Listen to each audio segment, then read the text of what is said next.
ਧੰਨ ਧੰਨ ਸ੍ਰੀ ਗੁਰੂ ਗ੍ਰੰਥ ਸਾਹਿਬ ਮਹਾਰਾਜ ਜੀ ਦੀ ਪਾਵਨ ਪਵਿੱਤਰ ਹਜ਼ੂਰੀ ਅੰਦਰ ਜੁੜ ਬੈਠੇ ਸਾਧ ਸੰਗੀ ਜਨੋ, ਕਰੋ ਰਸਨਾ ਪਵਿੱਤਰ। ਕੋਈ ਵੀ ਰਸਨਾ ਵਾਂਝੀ ਨਾ ਰਹੇ, ਬੁਲਾਓ ਫਤਿਹ। ਵਾਹਿਗੁਰੂ ਜੀ ਕਾ ਖਾਲਸਾ, ਵਾਹਿਗੁਰੂ ਜੀ ਕੀ ਫਤਿਹ। ਵੱਡੇ ਭਾਗਾਂ ਵਾਲੇ ਹਾਂ, ਗੁਰੂ ਕਿਰਪਾ ਸਦਕਾ ਪ੍ਰਭਾਤ ਫੇਰੀ ਰੂਪ ਵਿੱਚ ਜੁੜ ਕੇ ਅਕਾਲ ਪੁਰਖ ਵਾਹਿਗੁਰੂ ਦੀ ਉਸਤਤੀ ਕਰ ਰਹੇ ਹਾਂ, ਸ਼ੁਕਰਾਨਾ ਕਰ ਰਹੇ ਹਾਂ। ਵੱਡੇ ਭਾਗਾਂ ਦੀ ਨਿਸ਼ਾਨੀ ਹੈ। ਸਾਹਿਬ ਧੰਨ ਸ੍ਰੀ ਗੁਰੂ ਨਾਨਕ ਦੇਵ ਮਹਾਰਾਜ ਜੀ ਦੀ ਮੁਬਾਰਕ ਰਸਨਾ ਤੋਂ ਉਚਾਰਨ ਕੀਤੀ ਹੋਈ ਪਾਵਨ ਬਾਣੀ ਜਪਜੀ ਸਾਹਿਬ ਦੀ ਵਿਚਾਰ ਪਿਛਲੇ ਕਈ ਰੋਜ਼ ਤੋਂ ਪ੍ਰਾਰੰਭ ਹੈ। ਕੱਲ ਆਪਾਂ 18ਵੀਂ ਪੌੜੀ ਦੀ ਵਿਚਾਰ ਕੀਤੀ ਸੀ। ਅੱਜ ਆਪਾਂ ਅੱਗੇ ਵਿਚਾਰ ਕਰਨੀ ਹੈ। ਅਸੰਖ ਨਾਵ ਅਸੰਖ ਥਾਵ, ਅਗੰਮ ਅਗੰਮ ਅਸੰਖ ਲੋ। ਅਸੰਖ ਤੋਂ ਭਾਵ ਬੇਹਿਸਾਬ, ਅਣਗਿਣਤ, ਜਿਨ੍ਹਾਂ ਦੀ ਕੋਈ ਗਿਣਤੀ ਮਿਣਤੀ ਨਾ ਹੋਵੇ। ਗੁਰੂ ਸਾਹਿਬ ਨੇ ਸਮਝਾਉਣਾ ਕੀਤਾ ਹੈ, ਪਰਮਾਤਮਾ ਦੀ ਸਾਜੀ ਹੋਈ ਕੁਦਰਤ ਵਿੱਚ ਅਨੇਕਾਂ ਜੀਵ ਤੇ ਹੋਰ ਬੇਅੰਤ ਪਦਾਰਥ ਹਨ। ਅਨੇਕਾਂ ਜੀਵ ਬੇਅੰਤ ਪਦਾਰਥ ਹਨ ਤੇ ਅਸੰਖਾਂ ਹੀ ਇਹਨਾਂ ਦੇ ਨਾਮ ਹਨ ਤੇ ਅਸੰਖ ਹੀ ਇਹਨਾਂ ਦੇ ਟਿਕਾਣੇ ਵੀ ਨੇ। ਹੁਣ ਵੇਖਣ ਤੋਂ ਭਾਵ, ਜੇ ਆਪਾਂ ਵੇਖੀਏ ਇਸ ਗੱਲ ਨੂੰ ਸਮਝਣ ਦਾ ਯਤਨ ਕਰੀਏ, ਜੇਕਰ ਆਪਾਂ ਬਨਸਪਤੀ ਨੂੰ ਲੈ ਲਈਏ, ਭਾਂਤ ਭਾਂਤ ਦੇ ਸਾਨੂੰ ਦਰਖਤ ਬੂਟੇ ਨਜ਼ਰ ਆਉਂਦੇ ਨੇ ਜਿਨ੍ਹਾਂ ਦੇ ਵੱਖ-ਵੱਖ ਨਾਮ ਨੇ। ਅਣਗਿਣਤ ਪਾਣੀ ਦੇ ਅੰਦਰ ਜੀਵ ਹਨ ਜਿਨ੍ਹਾਂ ਦੇ ਰੰਗ ਰੂਪ ਸ਼ਕਲ ਇੱਕ ਦੂਜੇ ਨਾਲ ਨਹੀਂ ਮਿਲਦੇ, ਉਹਨਾਂ ਦੇ ਵੱਖ-ਵੱਖ ਨਾਮ ਹਨ। ਮਨੁੱਖਾਂ ਦੀ ਗੱਲ ਕਰ ਲਈਏ, ਹਰੇਕ ਮੁਲਕ ਦੀ ਮੌਸਮ ਜਲਵਾਯੂ ਅਨੁਸਾਰ ਸਾਡੇ ਮਨੁੱਖਾਂ ਦੇ ਵੀ ਜਿਹੜੇ ਰੰਗ ਰੂਪ ਨੇ ਦੂਜਿਆਂ ਦੇ ਨਾਲ ਮੇਲ ਨਹੀਂ ਖਾਂਦੇ। ਜਿੱਥੇ ਗਰਮੀ ਜ਼ਿਆਦਾ ਹੈ ਉਹਨਾਂ ਦੇ ਰੰਗ ਕਾਲੇ ਨੇ, ਜਿੱਥੇ ਗਰਮੀ ਨਹੀਂ ਪੈਂਦੀ ਠੰਡੇ ਇਲਾਕੇ ਨੇ ਉੱਥੇ ਉਹਨਾਂ ਦੇ ਰੰਗ ਸਫੈਦ ਨੇ। ਕਹਿਣ ਤੋਂ ਭਾਵ ਪਰਮਾਤਮਾ ਦੀ ਸਾਜੀ ਹੋਈ ਕੁਦਰਤ ਵਿੱਚ, ਸਾਜੇ ਹੋਏ ਸੰਸਾਰ ਵਿੱਚ ਅਨੇਕਾਂ ਜੀਵ ਤੇ ਬੇਅੰਤ ਪਦਾਰਥ ਤੇ ਅਸੰਖਾਂ ਹੀ ਉਹਨਾਂ ਦੇ ਨਾਮ ਤੇ ਅਸੰਖ ਹੀ ਉਹਨਾਂ ਦੇ ਟਿਕਾਣੇ ਹਨ ਜਿੱਥੇ ਉਹ ਵਸਦੇ ਨੇ। ਇੱਥੇ ਗੱਲ ਇਹ ਸਮਝ ਲੈਣੀ ਚਾਹੀਦੀ ਹੈ ਵੀ ਉਹ ਆਪ ਬੇਅੰਤ ਹੈ, ਉਹਦੀ ਜਿਹੜੀ ਕੁਦਰਤ ਹੈ ਉਹ ਵੀ ਗੁਰੂ ਸਾਹਿਬ ਆਖਦੇ ਨੇ ਭਾਈ ਬੇਅੰਤ ਹੈ, ਉਹਦਾ ਵੀ ਅੰਤ ਨਹੀਂ ਪਾਇਆ ਜਾ ਸਕਦਾ ਉਹਦੀ ਕੁਦਰਤ ਦਾ। ਅਗੰਮ ਅਗੰਮ ਅਸੰਖ ਲੋ, ਅਸੰਖ ਕਹਿ ਸਿਰ ਭਾਰ ਹੋਏ। ਅਗੰਮ ਤੋਂ ਭਾਵ ਜਿਸ ਥਾਂ ਕਿਸੇ ਦੀ ਵੀ ਪਹੁੰਚ ਨਾ ਹੋ ਸਕੇ, ਜਿੱਥੇ ਕੋਈ ਵੀ ਪਹੁੰਚ ਨਾ ਸਕੇ।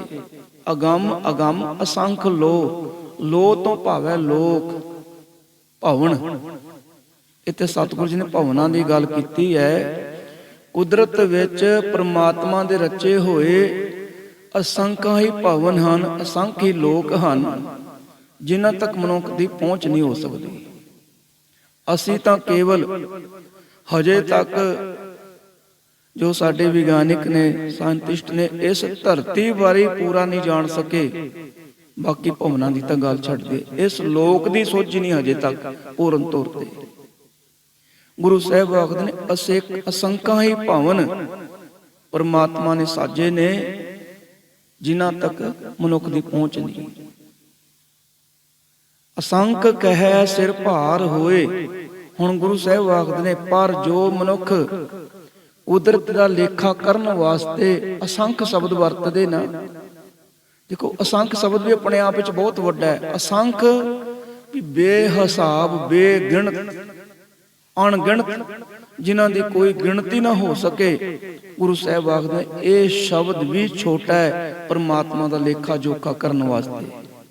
ਗੱਲ ਸਮਝਿਓ ਕਿ ਉਹ ਇੰਨਾ ਬੇਅੰਤ ਹੈ, ਉਹਦੀ ਕੁਦਰਤ ਇੰਨੀ ਬੇਅੰਤ ਹੈ, ਜੇ ਕੁਦਰਤ ਨੂੰ, ਕੁਦਰਤ ਦਾ ਹਿਸਾਬ ਕਿਤਾਬ ਲਾਉਣ ਵਾਸਤੇ ਕੋਈ ਅਸੰਖ ਸ਼ਬਦ ਵੀ ਵਰਤੇ ਨਾ, ਇਹ ਵੀ ਆਖਦੇ ਨੇ ਬਹੁਤ ਛੋਟਾ ਹੈ। ਹੁਣ ਗੁਰੂ ਸਾਹਿਬ ਆਖਦੇ ਨੇ ਉਹਨਾਂ ਦੇ ਸਿਰ ਤੇ ਭਾਰ ਪੈਦਾ ਹੁੰਦਾ ਹੈ, ਭਾਵ ਉਹਨਾਂ ਦੀ ਬਹੁਤ ਵੱਡੀ ਭੁੱਲ ਹੈ। ਅਸੰਖ ਕਹਿ ਸਿਰ ਭਾਰ ਹੋਏ, ਜੋ ਅਸੰਖ ਸ਼ਬਦ ਵਰਤ ਕੇ ਆਪਣੇ ਮਨ ਅੰਦਰ ਇਹ ਸੋਚਦੇ ਨੇ ਕਿ ਅਸੀਂ ਕੁਦਰਤ ਦਾ ਲੇਖਾ ਜੋਖਾ ਕਰ ਲਿਆ, ਕੁਦਰਤ ਨੂੰ ਪੂਰਨ ਤੌਰ ਤੇ ਜਾਣ ਲਿਆ, ਜੋ ਅਸੰਖ ਸ਼ਬਦ ਵਰਤ ਕੇ ਆਪਣੇ ਆਪ ਵਿੱਚ ਸੰਤੁਸ਼ਟ ਨੇ। ਗੁਰੂ ਸਾਹਿਬ ਆਖਦੇ ਨੇ ਉਹਨਾਂ ਦੇ ਸਿਰ ਤੇ ਭਾਰ ਹੈ। ਕਿਉਂ? ਕਿਉਂਕਿ ਬਹੁਤ ਵੱਡੀ ਭੁੱਲ ਕਰ ਰਹੇ ਨੇ। ਪਰਮਾਤਮਾ ਦਾ ਲੇਖਾ ਜੋਖਾ ਕਰਨ ਵਾਸਤੇ ਮਨੁੱਖੀ ਬੋਲੀ ਵਿੱਚ ਕੋਈ ਸ਼ਬਦ ਹੀ ਨਹੀਂ ਹੈ ਜਿਹਦੇ ਨਾਲ ਉਹਨੂੰ ਪੂਰਨ ਤੌਰ ਤੇ ਬਿਆਨ ਕੀਤਾ ਜਾ ਸਕੇ, ਉਹਦੀ ਕੁਦਰਤ ਦਾ ਲੇਖਾ ਜੋਖਾ ਕੀਤਾ ਜਾ ਸਕੇ। ਇਹ ਅਸੰਖ ਸ਼ਬਦ ਵੀ ਗੁਰੂ ਸਾਹਿਬ ਆਖਦੇ ਨੇ ਬਹੁਤ ਛੋਟਾ ਹੈ। ਅੱਗੇ ਕਿਰਪਾ ਕੀਤੀ ਹੈ, ਅਖਰੀ ਨਾਮ ਅਖਰੀ ਸਾਲਾਹ ਅਖਰੀ ਗਿਆਨ ਗੀਤ ਗੁਣ ਗਾਹ। ਹੁਣ ਗੁਰੂ ਸਾਹਿਬ ਨੇ ਇੱਕ ਗੱਲ ਹੋਰ ਸਮਝਾਈ ਹੈ, ਭਾਵੇਂ ਪਰਮਾਤਮਾ ਦੀ ਕੁਦਰਤ ਦਾ ਲੇਖਾ ਜੋਖਾ ਕਰਨ ਵਾਸਤੇ ਮਨੁੱਖੀ ਬੋਲੀ ਵਿੱਚ ਕੋਈ ਸ਼ਬਦ ਨਹੀਂ, ਅਸੰਖ ਸ਼ਬਦ ਵੀ ਛੋਟਾ ਹੈ, ਪਰ ਗੁਰੂ ਸਾਹਿਬ ਆਖਦੇ ਨੇ ਪਰਮਾਤਮਾ ਦਾ ਜਿਹੜਾ ਨਾਮ ਹੈ ਉਹ ਅੱਖਰਾਂ ਦੇ ਲਾਹੀ ਮਨੁੱਖ ਜਪਦਾ ਹੈ। ਕਿਉਂਕਿ ਆਪਾਂ ਵਾਹਿਗੁਰੂ ਕਹਿੰਦੇ ਆ, ਇਹ ਵੀ ਤਾਂ ਅੱਖਰ ਨੇ। ਵੀ ਅੱਖਰਾਂ ਦੇ ਰਾਹੀਂ ਪਰਮਾਤਮਾ ਦੇ ਨਾਮ ਨੂੰ ਜਪਿਆ ਜਾ ਸਕਦਾ ਤੇ ਮਨੁੱਖ ਜਪਦੇ ਨੇ, ਤੇ ਅੱਖਰਾਂ ਦੇ ਰਾਹੀਂ ਪਰਮਾਤਮਾ ਦੀ ਸਿਫਤ ਸਲਾਹ ਵੀ ਹੁੰਦੀ ਹੈ। ਅਖਰੀ ਨਾਮ ਅਖਰੀ ਸਲਾਹ, ਅੱਖਰਾਂ ਦੇ ਰਾਹੀਂ ਉਸ ਪਰਮਾਤਮਾ ਦੀ ਸਿਫਤ ਸਲਾਹ ਆਪਾਂ ਕਰ ਰਹੇ ਹਾਂ। ਵੀ ਪਰਮਾਤਮਾ ਦਾ ਨਾਮ ਜਪਣ ਵਾਸਤੇ, ਉਹਦੀ ਸਿਫਤ ਸਲਾਹ ਕਰਨ ਵਾਸਤੇ ਸਾਨੂੰ ਅੱਖਰ ਚਾਹੀਦੇ ਨੇ। ਦੇਖੋ ਅਸੀਂ ਗੁਰਸਿੱਖ ਹਾਂ, ਸਾਡੀ ਬਾਣੀ ਗੁਰੂ ਸਾਹਿਬਾਂ ਨੇ ਗੁਰਮੁਖੀ ਲਿਪੀ ਵਿੱਚ, ਪੰਜਾਬੀ ਭਾਸ਼ਾ ਵਿੱਚ ਗੁਰਬਾਣੀ ਨੂੰ ਉਚਾਰਨ ਕੀਤਾ ਹੈ। ਸਾਨੂੰ 35 ਅੱਖਰੀ ਚਾਹੀਦੀ ਹੈ ਗੁਰਬਾਣੀ ਪੜ੍ਹਨ ਵਾਸਤੇ। ਪਰਮਾਤਮਾ ਦੀ ਬਾਣੀ ਨੂੰ ਸੁਣਨ ਵਾਸਤੇ ਵੀ ਅੱਖਰ ਚਾਹੀਦੇ ਨੇ। ਕਿਸੇ ਵੀ ਮਤ ਨੂੰ ਲੈ ਲਈਏ, ਮੁਸਲਮਾਨੀ ਵਿੱਚ ਉਹਨਾਂ ਦੀ ਕੁਰਾਨ ਹੈ, ਉਹਨੂੰ ਪੜ੍ਹਨ ਵਾਸਤੇ ਅੱਖਰ ਦੇ, ਉਰਦੂ ਦੇ ਅੱਖਰ ਚਾਹੀਦੇ ਨੇ, ਕਿਉਂਕਿ ਉਹ ਉਰਦੂ ਵਿੱਚ ਹੈ ਸਾਰੀ ਕੁਰਾਨ। ਉਹਨਾਂ ਨੂੰ ਉਰਦੂ ਦੇ ਅੱਖਰ ਚਾਹੀਦੇ ਨੇ। ਬਾਈਬਲ ਹੈ, ਉਹਨਾਂ ਨੂੰ ਪਰਮਾਤਮਾ ਦੀ ਸਿਫਤ ਕਰਨ ਵਾਸਤੇ ਇੰਗਲਿਸ਼ ਦੀ ਲੋੜ ਪੈਂਦੀ ਹੈ, ਕਿਉਂਕਿ ਉਸ ਭਾਸ਼ਾ ਵਿੱਚ ਉਚਾਰਨ ਹੈ। ਹੁਣ ਜਿਹਨੇ ਹਿੰਦੂ ਮਤ ਦੇ ਧਾਰਮਿਕ ਗ੍ਰੰਥ ਨੇ, ਉਹਨਾਂ ਨੂੰ ਵਾਚਣ ਵਾਸਤੇ, ਪਰਮਾਤਮਾ ਦੀ ਸਿਫਤ ਸਲਾਹ ਕਰਨ ਵਾਸਤੇ ਸੰਸਕ੍ਰਿਤ ਦੀ ਲੋੜ ਹੈ, ਕਿਉਂਕਿ ਉਹਨਾਂ ਦੀ ਰਚਨਾ ਧਾਰਮਿਕ ਗ੍ਰੰਥਾਂ ਦੀ ਸੰਸਕ੍ਰਿਤ ਵਿੱਚ ਕੀਤੀ ਹੈ, ਜਿਹੜੇ ਹਿੰਦੂ ਮਤ ਦੇ ਗ੍ਰੰਥ ਨੇ।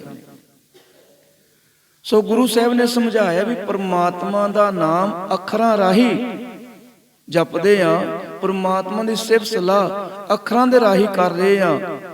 ਅਖਰੀ ਗਿਆਨ ਗੀਤ ਗੁਣ ਗਾਹ, ਅਕਾਲ ਪੁਰਖ ਦਾ ਗਿਆਨ ਵੀ ਅੱਖਰਾਂ ਦੇ ਰਾਹੀਂ ਵਿਚਾਰਿਆ ਜਾ ਸਕਦਾ ਹੈ। ਅੱਖਰਾਂ ਦੇ ਰਾਹੀਂ ਦੇਖੋ, ਹੁਣ ਆਪਾਂ ਵਿਚਾਰ ਕਰ ਰਹੇ ਆ, ਪਰ ਇਹਦੇ ਵਾਸਤੇ ਅੱਖਰ ਤਾਂ ਚਾਹੀਦੇ ਨੇ ਨਾ। ਜੋ ਗੁਰੂ ਸਾਹਿਬ ਨੇ ਬਾਣੀ ਲਿਖੀ ਹੈ, ਅਖਰੀ ਗਿਆਨ ਗੀਤ ਗੁਣ ਗਾਹ, ਇਹ ਵੀ ਅੱਖਰ ਨੇ। ਬਾਣੀ ਅੱਖਰਾਂ ਦੇ ਰਾਹੀਂ ਗੁਰੂ ਸਾਹਿਬ ਨੇ ਅੰਕਿਤ ਕੀਤੀ ਹੈ ਵੀ ਪਰਮਾਤਮਾ ਦੇ ਗਿਆਨ ਨੂੰ ਵੀ ਅੱਖਰਾਂ ਦੇ ਰਾਹੀਂ ਵਿਚਾਰਿਆ ਜਾ ਸਕਦਾ ਹੈ। ਉਹਦੇ ਗੁਣ ਅੱਖਰਾਂ ਦੇ ਰਾਹੀਂ ਮਨੁੱਖ ਗਾਉਂਦੇ ਨੇ। ਅੱਖਰੀ ਲਿਖਣ ਬੋਲਣ ਬਾਣ, ਅੱਖਰਾ ਸਿਰ ਸੰਜੋਗ ਵਿਖਾਣ। ਬੋਲੀ ਦਾ ਲਿਖਣਾ ਤੇ ਬੋਲਣਾ ਗੁਰੂ ਸਾਹਿਬ ਆਖਦੇ ਨੇ ਇਹ ਵੀ ਅੱਖਰਾਂ ਦੇ ਰਾਹੀਂ ਦੱਸਿਆ ਜਾ ਸਕਦਾ ਹੈ। ਹੁਣ ਕੋਈ ਵੀ ਬੋਲੀ ਹੈ, ਜੇ ਕੁਝ ਆਪਾਂ ਲਿਖਣਾ ਚਾਹਾਂਗੇ ਉਹਦੇ ਵਾਸਤੇ ਅੱਖਰ ਚਾਹੀਦੇ ਨੇ, ਜੇ ਬੋਲ ਕੇ ਦੱਸਣਾ ਚਾਹਾਂਗੇ ਉਹਦੇ ਵਾਸਤੇ ਵੀ ਗੁਰੂ ਸਾਹਿਬ ਆਖਦੇ ਨੇ ਅੱਖਰ ਚਾਹੀਦੇ ਨੇ। ਇਸ ਕਰਕੇ ਗੁਰੂ ਸਾਹਿਬ ਆਖਦੇ ਨੇ ਅਸੰਖ ਸ਼ਬਦ ਵਰਤੇ। ਅੱਗੇ ਕਿਰਪਾ ਕੀਤੀ ਹੈ, ਅੱਖਰਾਂ ਸਿਰ ਸੰਜੋਗ ਵਿਖਾਣ। ਇੱਥੇ ਗੱਲ ਸਮਝਣ ਵਾਲੀ ਹੈ, ਅੱਖਰਾਂ ਦੇ ਰਾਹੀਂ ਹੀ ਭਾਗਾਂ ਦਾ ਸੰਜੋਗ, ਜੋ ਮਨੁੱਖ ਦੇ ਭਾਗ ਹਨ, ਉਹਨਾਂ ਦਾ ਵਿਖਿਆਨ ਕੀਤਾ ਜਾ ਸਕਦਾ ਹੈ। ਦੱਸਿਆ ਜਾ ਸਕਦਾ ਅੱਖਰਾਂ ਦੇ ਰਾਹੀਂ। ਜਿਨ ਇਹ ਲਿਖੇ ਤਿਸ ਸਿਰ ਨਾਹੇ, ਜੇ ਫਰਮਾਹੇ ਤਿਵ ਤੇ ਪਾਹੇ। ਹੁਣ ਗੁਰੂ ਸਾਹਿਬ ਨੇ ਇੱਕ ਕਮਾਲ ਦੀ ਗੱਲ ਸਮਝਾਈ ਹੈ ਵੀ ਮਨੁੱਖ ਦਾ ਜੋ ਸੰਜੋਗ ਹੈ, ਲੇਖ ਹੈ, ਉਹ ਪਰਮਾਤਮਾ ਨੇ ਅੱਖਰਾਂ ਵਿੱਚ ਲਿਖਿਆ ਹੈ। ਪਰ ਇੱਕ ਗੱਲ ਯਾਦ ਰੱਖੋ, ਗੁਰੂ ਸਾਹਿਬ ਆਖਦੇ ਨੇ ਉਸ ਲੇਖ ਲਿਖਣ ਵਾਲੇ ਦੇ ਮੱਥੇ ਤੇ ਕੋਈ ਲੇਖ ਨਹੀਂ। ਜਿਨ ਇਹ ਲਿਖੇ, ਜਿਸ ਨੇ ਸਾਡੇ ਲੇਖ ਲਿਖੇ ਨੇ ਸਾਡੇ ਮਸਤਕ ਤੇ, ਸਾਡੀ ਕਿਸਮਤ ਲਿਖੀ ਹੈ। ਜਿਨ ਇਹ ਲਿਖੇ ਤਿਸ ਸਿਰ ਨਾਹੇ, ਉਹਦੇ ਮੱਥੇ ਤੇ ਕੋਈ ਲੇਖ ਨਹੀਂ। ਕਿਉਂ? ਉਹ ਬੇਅੰਤ ਹੈ, ਉਹ ਲੇਖਾਂ ਨੂੰ ਲਿਖਣ ਵਾਲਾ ਹੈ। ਉਹਦੇ ਬਰਾਬਰ ਦੀ ਕੋਈ ਹਸਤੀ ਨਹੀਂ ਜੋ ਕੋਈ ਉਹਦੇ ਲੇਖ ਲਿਖ ਸਕੇ। ਉਹ ਵਿਧਾਤਾ ਹੈ।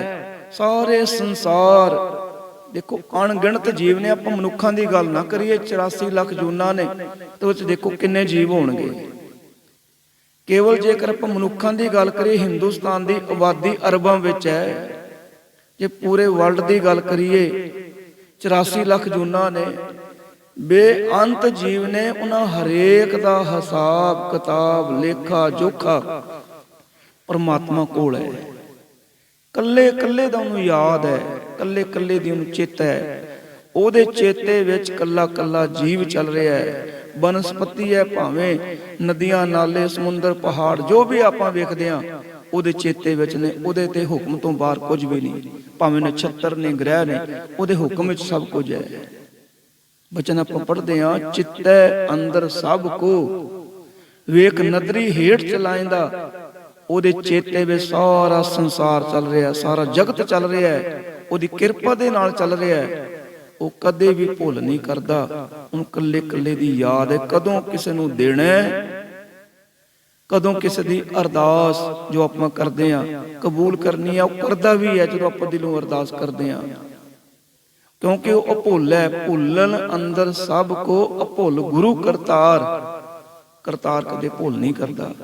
ਭੁੱਲਣ ਅੰਦਰ ਸਭ ਕੋ ਕੀਆ, ਕਰਤਾ ਆਪ ਨਾ ਭੁੱਲੈ।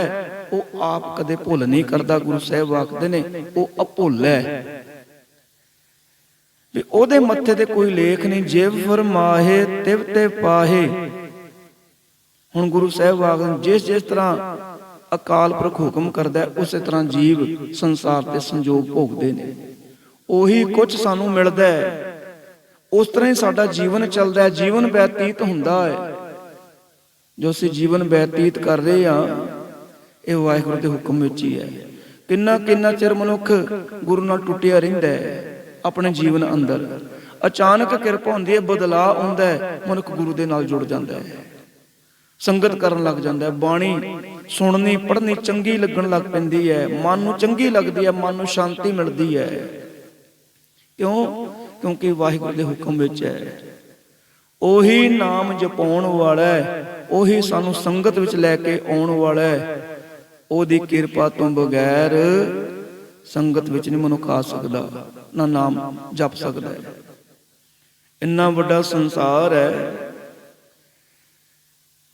ਜਿਹੜੇ ਨਾਮ ਜਪਦੇ ਨੇ ਉਹਨਾਂ ਦੇ ਵੱਡੇ ਭਾਗ ਨੇ, ਵੱਡੇ ਭਾਗਾਂ ਵਾਲੇ ਨੇ, ਜਿਨ੍ਹਾਂ ਨੂੰ ਪ੍ਰਮਾਤਮਾ ਨੇ ਤ੍ਰਿਸ਼ਟ ਕੇ ਦਿਆਲ ਹੋ ਕੇ ਆਪਣੇ ਨਾਮ ਲਈ ਦਾਤ ਬਖਸ਼ ਦਿੱਤੀ ਹੈ। ਇਹ ਅਣਗਿਣਤ ਐਸੇ ਨੇ ਸੰਸਾਰ ਅੰਦਰ। ਪੂਰੇ ਸੰਸਾਰ ਦੀ ਗੱਲ ਕਰੀਏ, ਜਿਨ੍ਹਾਂ ਨੂੰ ਕਦੇ ਮਾਲਕ ਦਾ ਸ਼ੁਕਰਾਨਾ ਕਰਨ ਦਾ ਸੁਭਾਗ ਹੀ ਨਹੀਂ ਮਿਲਿਆ, ਨਹੀਂ ਸ਼ੁਕਰਾਨਾ ਕਰਦੇ।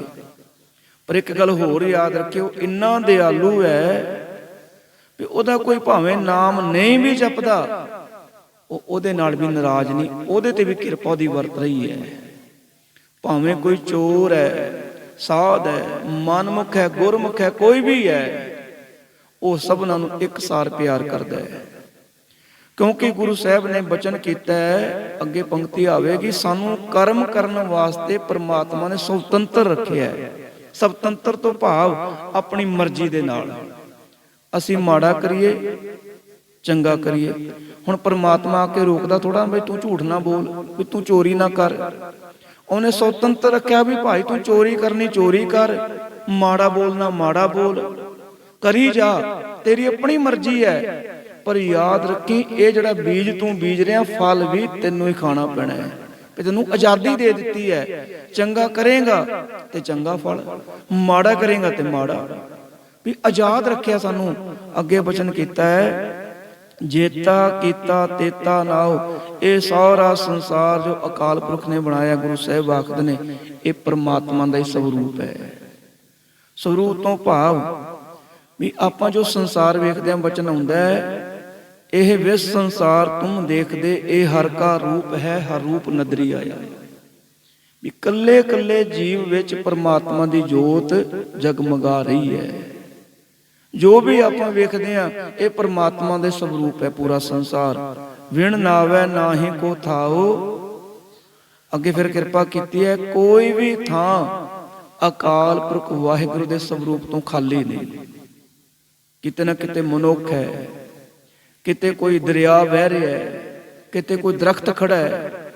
ਵੀ ਪੂਰੇ ਬ੍ਰਹਿਮੰਡ ਵਿੱਚ ਕੋਈ ਐਸੀ ਥਾਂ ਨਹੀਂ ਜਿੱਥੇ ਪਰਮਾਤਮਾ ਦੀ ਰਚੀ ਹੋਈ ਕੁਦਰਤ ਨਾ ਮੌਜੂਦ ਹੋਵੇ, ਪਰਮਾਤਮਾ ਦਾ ਸਰੂਪ ਨਾ ਹੋਵੇ। ਹਰੇਕ ਥਾਂ ਪੂਰੇ ਬ੍ਰਹਿਮੰਡ ਵਿੱਚ ਗੁਰੂ ਸਾਹਿਬ ਆਖਦੇ ਨੇ ਪਰਮਾਤਮਾ ਦਾ ਸਰੂਪ ਹੀ ਦਿਖਾਈ ਦਿੰਦਾ ਹੈ। ਜਰਰੇ ਜਰਰੇ ਵਿੱਚ ਉਹਦਾ ਰੂਪ ਨਜ਼ਰ ਆਉਂਦਾ ਹੈ। ਕੁਦਰਤ ਕਵਣ ਕਹਾਂ ਵਿਚਾਰ, ਵਾਰਿਆ ਨਾ ਜਾਵਾਂ ਇੱਕ ਵਾਰ।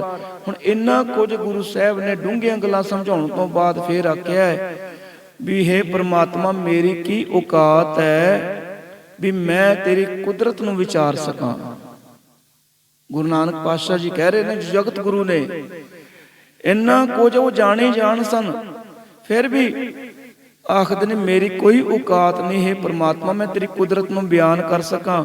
ਵਾਰਿਆ ਨਾ ਜਾਵਾਂ ਇੱਕ ਵਾਰ, ਹੇ ਅਕਾਲ ਪੁਰਖ ਵਾਹਿਗੁਰੂ, ਮੈਂ ਤਾਂ ਤੇਰੇ ਤੋਂ ਇੱਕ ਵਾਰ ਵੀ ਸਦਕੇ ਜਾਣ ਜੋਗਾ ਨਹੀਂ।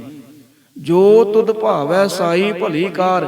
ਹੇ ਵਾਹਿਗੁਰੂ, ਜੋ ਤੈਨੂੰ ਚੰਗਾ ਲੱਗਦਾ ਹੈ ਉਹ ਸਾਡੇ ਜੀਵਨ ਵਾਸਤੇ ਚੰਗਾ ਹੈ। ਮੈਨੂੰ ਪ੍ਰਵਾਨ ਹੈ ਤੇਰੀ ਰਜ਼ਾ ਵਿੱਚ ਰਹਿਣਾ, ਮੈਨੂੰ ਪ੍ਰਵਾਨ ਹੈ ਤੇਰੀ ਰਜ਼ਾ ਵਿੱਚ ਰਹਿਣਾ ਜੀਵਨ ਵਾਸਤੇ ਭਲਾ ਹੈ।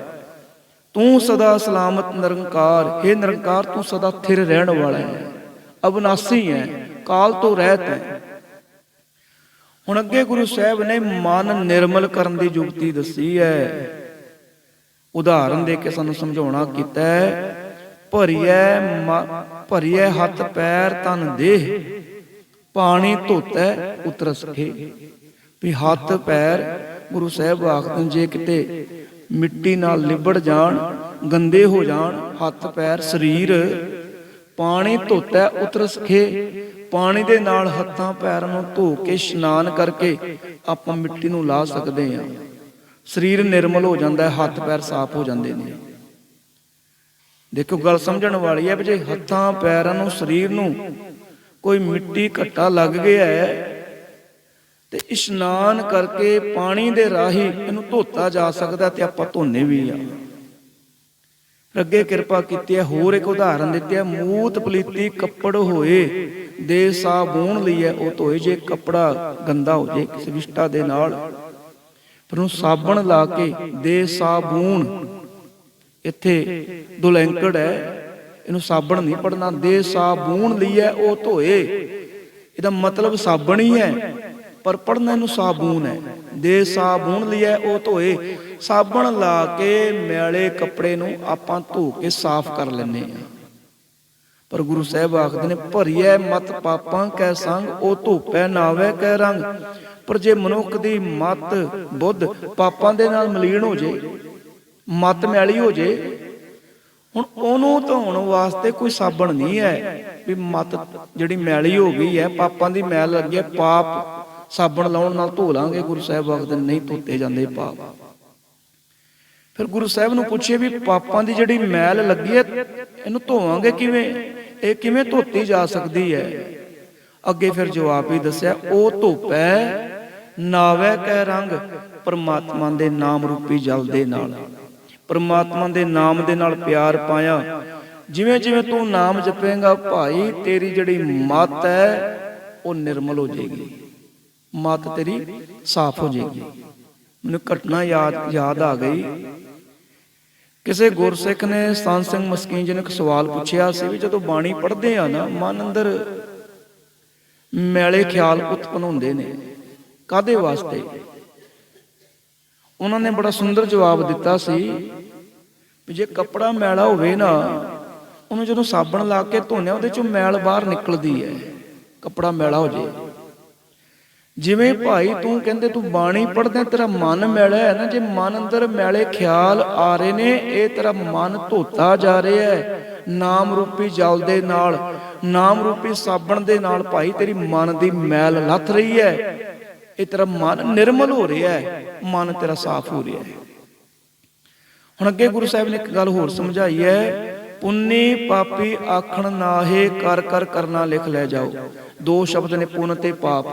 ਆਪਾਂ ਇਹਨੂੰ ਆਪਣੇ ਜੀਵਨ ਵਿੱਚ ਆਪ ਸੁਣਦੇ ਵੀ ਆ, ਆਖਦੇ ਵੀ ਆ। ਗੁਰੂ ਸਾਹਿਬ ਆਖਦੇ ਨੇ ਇਹ ਨਿਰਾ ਆਖਣ ਵਾਸਤੇ ਨਹੀਂ ਵੀ ਪੁੰਨ ਕਹਿ ਲਿਆ ਪਾਪ ਕਹਿ ਲਿਆ, ਇਹ ਨਿਰੇ ਆਖਣ ਵਾਸਤੇ ਨਹੀਂ, ਇਹ ਸੱਚਾਈ ਹੈ। ਪੁੰਨੀ ਪਾਪੀ ਆਖਣ ਨਾਹੇ, ਕਰ ਕਰ ਕਰਨਾ ਲਿਖ ਲੈ ਜਾਓ।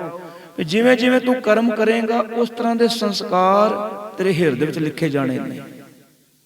ਪੁੰਨ ਚੰਗੇ ਕਰਮ ਕਰੇਗਾ ਉਹ ਵੀ ਤੇਰੇ ਸੰਸਕਾਰ ਲਿਖੇ ਗਏ, ਮਾੜੇ ਕਰੇਗਾ ਪਾਪ ਕਰੇਗਾ ਉਹ ਵੀ ਤੇਰਾ ਲਿਖਿਆ ਜਾ ਰਿਹਾ ਹੈ। ਤੇ ਮਨੁੱਖ ਜਦੋਂ ਸੰਸਾਰ ਤੇ ਜਾਂਦਾ ਹੈ ਆਪਣੇ ਇਹ ਸੰਸਕਾਰ ਨਾਲ ਲੈ ਕੇ ਜਾਂਦਾ। ਜੋ ਜਿਉਂਦੇ ਜੀ ਅਸੀਂ ਸੰਸਕਾਰ ਵੀ ਮਾੜੇ ਕੰਮ ਕਰਦੇ ਆ, ਪੁੰਨ ਕਰੀਏ, ਪੁੰਨ ਵਾਲੇ ਕਰਮ ਕਰੀਏ, ਪਾਪ ਵਾਲੇ ਕੰਮ ਕਰੀਏ। ਗੁਰੂ ਸਾਹਿਬ ਆਖਦੇ ਨੇ ਇਹ ਦੋਨੋਂ ਸ਼ਬਦ ਕੇਵਲ ਕਹਿਣ ਮਾਤਰ ਨਹੀਂ ਵੀ ਕਹਿ ਲਿਆ ਪੁੰਨ ਹੈ ਜਾਂ ਪਾਪ, ਨਹੀਂ ਕਹਿੰਦੇ, ਇਹਦੇ ਸੱਚਾਈ ਹੈ। ਜੇ ਭਾਈ ਚੰਗੇ ਕਰਮ ਕਰੇਗਾ ਉਹਦਾ ਜਿਹੜਾ ਪੁੰਨ ਰੂਪੀ ਕਰਮ ਹੈ ਉਹ ਤੇਰੇ ਹਿਰਦੇ ਵਿੱਚ ਉੱਕਰ ਜਾਵੇਗਾ ਸੰਸਕਾਰ। ਜੇ ਮਾੜੇ ਕਰੇਗਾ ਤੇ ਭਾਈ ਉਹ ਵੀ ਤੇਰੇ ਹਿਰਦੇ ਵਿੱਚ ਉੱਕਰ ਜਾਣੇ ਨੇ। ਤੇ ਜਦੋਂ ਸੰਸਾਰ ਤੋਂ ਜਾਵੇਂਗਾ ਭਾਈ ਨਾਲ ਲੈ ਕੇ ਜਾਏਗਾ। ਹੁਣ ਦੇਖੋ ਅੱਗੇ ਫਿਰ ਉਹੀ ਗੱਲ ਸਮਝਾਈ ਹੈ, ਆਪੇ ਬੀਜ ਆਪੇ ਹੀ ਖਾਹੋ, ਨਾਨਕ ਹੁਕਮੀ ਆਵੋ ਜਾਹੋ। ਵੀ ਭਾਈ ਗੁਰੂ ਸਾਹਿਬ ਆਖਦੇ ਨੇ ਪਰਮਾਤਮਾ ਨੇ ਤੈਨੂੰ ਆਜ਼ਾਦ ਕਰ ਦਿੱਤਾ ਹੈ ਕਰਮ ਕਰਨ ਵਾਸਤੇ। ਪੁੰਨ ਵਾਲੇ ਬੀਜ ਬੀਜ, ਪਾਪ ਵਾਲੇ ਬੀਜ ਬੀਜਣਾ ਕਰ, ਤੇਰੀ ਮਰਜ਼ੀ ਹੈ। ਪਰ ਇੱਕ ਯਾਦ ਰੱਖੀ, ਜਿਹੜਾ ਵੀ ਤੂੰ ਕਰਮ ਕਰੇਗਾ ਨਾ, ਜਿਹੜਾ ਬੀਜ ਬੀਜੇਗਾ ਉਹ ਬੀਜ ਨੇ ਉਗਣਾ ਹੀ ਉਗਣਾ ਹੈ, ਉਹਨੂੰ ਫਲ ਲੱਗਣਾ ਹੀ ਲੱਗਣਾ ਹੈ। ਆਪਾਂ ਕਿਸਾਨ ਬੀਜ ਬੀਜਦਾ ਨਾ, ਅਣਗਿਣਤ ਐਸੇ ਬੀਜ ਹੁੰਦੇ ਨੇ ਜਿਹੜੇ ਕਈ ਨਹੀਂ ਜੰਮਦੇ, ਕਈ ਜੰਮ ਕੇ ਅੰਕੁਰ ਸੁੱਕ ਜਾਂਦਾ ਹੈ, ਕੁਮਲਾ ਜਾਂਦਾ ਹੈ। ਪਰ ਗੁਰੂ ਸਾਹਿਬ ਆਖਦੇ ਨੇ ਇਹ ਪੁੰਨ ਤੇ ਪਾਪ ਰੂਪੀ ਐਸੇ ਬੀਜ ਨੇ, ਜੇ ਤੂੰ ਬੀਜ ਦਿੱਤੇ ਨਾ ਤਾਂ ਉਹ ਕੋਈ ਬੀਜ ਸੁੱਕਣਾ ਤੇ ਨਾ ਕੋਈ ਐਸਾ ਜਿਹੜਾ ਨਾ ਜੰਮੇ। ਜੇ ਪੁੰਨ ਕੀਤਾ, ਚੰਗੇ ਕਰਮ ਕੀਤੇ ਨੇ, ਉਹ ਵੀ ਬੀਜ ਤੇਰਾ ਪ੍ਰਫੁੱਲਤ ਹੋਵੇਗਾ, ਉਹਦਾ ਤੈਨੂੰ ਫਲ ਮਿਲੇਗਾ। ਜੇ ਪਾਪ ਰੂਪੀ ਬੀਜ ਬੀਜਿਆ, ਗੁਰੂ ਸਾਹਿਬ ਆਖਦੇ ਨੇ ਉਹ ਵੀ ਬੀਜ ਤੇਰਾ ਪ੍ਰਫੁੱਲਤ ਹੋਵੇਗਾ, ਉਹਦਾ ਵੀ ਤੈਨੂੰ ਫਲ ਆਪ ਹੀ ਖਾਣਾ ਪੈਣਾ। ਆਪੇ ਬੀਜ ਆਪੇ ਹੀ ਖਾਹੋ, ਨਾਨਕ ਹੁਕਮੀ ਆਵੋ ਜਾਹੋ। ਹੁਣ ਅੱਗੇ ਆਖਦੇ ਨੇ ਆਪਣੇ ਬੀਜੇ ਅਨੁਸਾਰ ਅਕਾਲ ਪੁਰਖ ਦੇ ਹੁਕਮ ਵਿੱਚ ਫਿਰ ਮਨੁੱਖ ਜਨਮ ਮਰਨ ਦੇ ਗੇੜ ਵਿੱਚ ਪਿਆ ਰਹਿੰਦਾ ਹੈ। ਚੰਗੇ ਕਰਮ ਕਰੇਗਾ ਤਾਂ ਮੁਕਤੀ ਹੈ, ਮਾੜੇ ਕਰੇਗਾ ਤਾਂ ਫਿਰ ਬਾਰ-ਬਾਰ ਜੰਮਣਾ ਤੇ ਬਾਰ-ਬਾਰ ਮਰਨਾ। ਸੋ ਅੱਜ ਆਪਾਂ 20ਵੀਂ ਪੌੜੀ ਤੱਕ ਵਿਚਾਰ ਅੱਖਰੀ ਅਰਥ ਆਪਾਂ ਸਰਵਣ ਕੀਤੇ ਨੇ। ਆਓ ਆਨੰਦ ਸਾਹਿਬ ਦਾ ਪਾਠ ਸਰਵਣ ਕਰੀਏ।